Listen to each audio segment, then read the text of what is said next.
Hello forks and அலதேர் மக்களே, welcome back to Chandra சஞ்சரிப்பேட்டி. இன்றைக்கி உங்களுக்கான ஒரு ரெசிபி சிக்கன் பிரியாணி. குக்கரில் நம்ம ஈஸியாக அந்த சிக்கன் பிரியாணியை பாய் வீட்டு ஸ்டைலில் எப்படி பண்ணலான்றதை இன்ச் பை இன்ச்சாக பார்க்கலாம். பிகினர்ஸாக இருந்தால் கூட தாராளமாக நீங்கள் ட்ரை பண்ணலாம். அவ்வளோ சூப்பராக இருக்கும். வாங்க பார்க்கலாம். இதுக்கு பார்த்தீங்கன்னா 350 கிராம் வெங்காயத்தை நீட்டாக வெட்டி வச்சுக்கோங்க.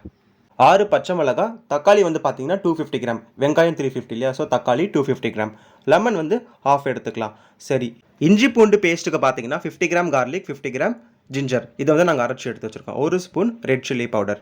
ஆயில் வந்து பார்த்தீங்கன்னா 100 கிராம் எடுத்துருக்கோம். கூடவே நெய் வந்து 250 ml, கீ 250 ml. இது வந்து பிரியாணி மசாலா, வீட்லேயே பண்ண பிரியாணி மசாலா. அதுக்கப்புறம் கேர்டு வந்து 100 கிராம் எடுத்துருக்கோம். இப்போ பட்டை வகைகள், பட்டை வந்து பார்த்தீங்கன்னா 3 கிராம், லவங்கம் வந்து 1 கிராம், ஏலக்காய் வந்து 2 கிராம்.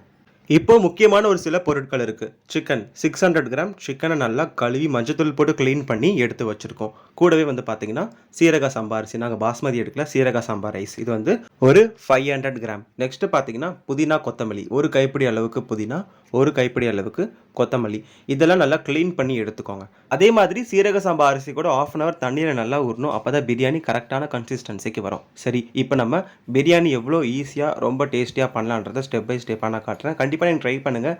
உங்களுக்கு டேஸ்ட் அவ்வளோ சூப்பராக வரும். I am very sure in that. குக்கரில் இப்போது எண்ணெயும் நெய்யும் சேர்த்துட்டு ஹீட்டான பிறகு பட்டை வகைகளை இறக்கிக்கலாம். இது வந்து கொஞ்சம் ஹீட்டாகி வரட்டும். நம்ம நீட்டாக வெட்டி வச்ச பெரிய வெங்காயத்தை இதில் சேர்த்துக்கலாம். சேர்த்த பிறகு வதக்கக்கூடாது. பச்சை மிளகாய் இதில் சேர்க்கணும். பச்சை மிளகாய் சேர்த்துட்டு வதக்கக்கூடாது. நம்ம உப்பு இதில் தூவணும். உப்பு வந்து நாங்கள் எங்கள் மெஷர்மெண்ட் படி 3 ஸ்பூன் சேர்த்துருக்கோம். உங்கள் தேவையான அளவுக்கு நீங்கள் சேர்த்துக்கலாம். சேர்த்து இதை நல்லா வதக்கி எடுங்க.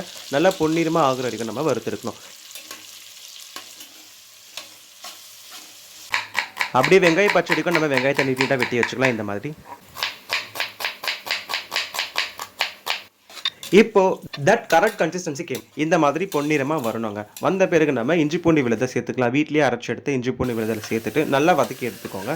நெக்ஸ்ட் என்னென்னா நம்ம புதினா கொத்தமல்லியை இப்போ இதில் சேர்த்துக்கலாம். நாங்கள் கொத்தமல்லியெல்லாம் சின்னதாக கட் பண்ணி வச்சுருக்கோம்.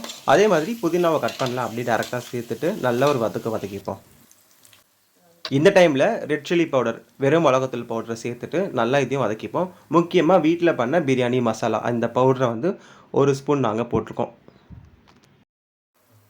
நல்லா வதங்கி வரட்டும். தக்காளி இதில் இறக்கிட்டு அதையும் நல்லா வதக்கி எடுத்துப்போம். இதுவும் நல்லா வதங்கி வரணும். முக்கியமாக இப்போ கேர்டு வந்து நம்ம இதில் சேர்த்துக்கலாம். சேர்த்துட்டு இதையும் நல்லா வதக்கி எடுக்கணும். இந்த கேர்டு தக்காளி பழத்தோட சேர்ந்து நல்லா ஜூஸியாக இறங்கி வரணும். இப்போ பாருங்கள் எந்த மாதிரி ஆகிடுச்சு சொல்லி. இப்போது நெக்ஸ்ட்டு நம்ம சிக்கன் பிரியாணி பண்ணுறவாசி சிக்கன் ஆல்ரெடி நான் சொன்ன மாதிரி க்ளீன் பண்ணி எடுத்த சிக்கனை இதில் சேர்த்துட்டு நல்லா ஒரு வதக்கிட்டு நம்ம என்ன பண்ண போகிறோம்னா தட்டை போட்டு மூடி ஒரு கொஞ்சம் நேரம் வேக வச்சு எடுக்கணும். எடுத்த பிறகு தண்ணி சேர்க்க போகிறோம். 2 டம்ளர் சீரக சம்பா அரிசிக்கு 4.25 கிளாஸ் டம்ளருக்கு தண்ணி ஊற்றிக்க போகிறோம். இப்போ வந்து நார்மலாக பார்த்தீங்கன்னா 1 டம்ளர் அரிசிக்கு 1.5 டம்ளர் தண்ணி ஊற்றணும். இது வந்து சீரக சம்பா அரிசி இல்லையா, ஸோ அதனால எக்ஸ்ட்ரா 1 கிளாஸ் நம்ம ஊற்ற வேண்டியது இருக்கும். ஸோ தண்ணி ஊற்றிட்டு லெமனை நல்லா புழிஞ்சு விட்டு ஒரு 5 நிமிஷம் இல்லை 10 நிமிஷம் நல்லா வேக வச்சு எடுங்க. சிக்கன் இந்த மாதிரி வெந்து வரணும். நெக்ஸ்ட் என்ன, அரை மணி நேரம் ஊற வச்சு எடுத்த சீரக சம்பா அரிசியை நம்ம வந்து இதில் சேர்க்க போகிறோம். சேர்த்துட்டு நல்லா ஒரு கலக்கி எடுத்துக்கோங்க. இப்போ இதுவே நீங்கள் குக்கரில் விசில் வைக்காமல் டம் கட்டி பண்ண போகிறீங்கன்னா நல்லா இதை லோ ஃப்ளேமில் 10 நிமிஷம் கொதிக்க விட்டுட்டு தோசைக்கல்ல அந்த இண்டக்ஷனில் வச்சுட்டு ஹீட்டான பிறகு இந்த குக்கரை மேலே வச்சு ஒரு தட்டுப்பட்டு மூடி வெயிட்டை வச்சு 10 நிமிஷம் நல்லா கொதிக்க விட்டு எடுத்திங்கன்னா டம் பிரியாணி ரெடி. இப்போ நம்ம குக்கரில் பண்ண போகிறோம். ஸோ அதனால் என்ன பண்ண போகிறோம்னா குக்கரை போட்டு மூடி 3 விசில் வச்சு எடுத்துக்கலாம். நாங்கள் இதுக்கு ஸ்டார்டர்ஸாக என்ன பண்ணியிருக்கோம் பார்த்தீங்கன்னா க்ரீன் சிக்கன் ஃப்ரை பண்ணியிருக்கோம். இது வந்து புதினா கொத்தமல்லி போட்டு ஒரு டிஃப்ரெண்டான 65 பண்ணியிருக்கோம். இதோட வீடியோ கூட நாங்கள் அப்லோட் பண்ணுறோம். கண்டிப்பாக நம்ம சேனலில் போய் பாருங்கள். விசில் வந்த பிறகு கொஞ்ச நேரம் கழிச்சு குக்கர் ஓப்பன் பண்ணி எடுத்திங்கன்னா நம்ம சந்திரா சஞ்சரிப்பேட்டி ஸ்டைலில் சிக்கன் பிரியாணி ரெடி. இதோட வாசனை நிஜம் ஆளே தொலைக்குதுங்க. பிரியாணி போடுற வீட்டிலே பண்ணி போட்டல, அதனால தான். இப்போ வாழையில தண்ணி தொளிச்சு அப்படியே கையில் ஒரு தட்டு தட்டி வாங்க பரிமாறலாம். ஸ்வீட் வச்சாச்சு, முட்டையும் வச்சாச்சு, அதுக்கப்புறம் பண்ண தயிர் பச்சடியை வச்சுருக்கோம். இப்போ முக்கியமான ஒரு ரெசிபியான க்ரீன் ஃப்ரைட் சிக்கன், இதோட ஃபுல் வீடியோ கண்டிப்பாக நம்ம சேனலில் அப்லோட் பண்ணுறோம். அப்புறம் சுட பிரியாணியை இலையில போட்டு இந்த இலையில போடுற வாசி அந்த விட்டமின்ஸ் இந்த பிரியாணியில் போயிட்டு அந்த டேஸ்ட்டும் அப்படியே ஆளே தொலைச்சி எடுக்கோங்க. நிஜமாக சாப்பிட்டு பார்த்தீங்கன்னா அவ்வளோ சூப்பராக இருக்கும். அந்த பாய் வீட்டு பிரியாணி கண்டிப்பாக ட்ரை பண்ணி பாருங்கள். நான் சொன்ன இந்த ஸ்டைலில் இந்த மெஷர்மெண்ட்டில் இந்த பிரியாணி நீங்கள் பண்ணி பாருங்கள்.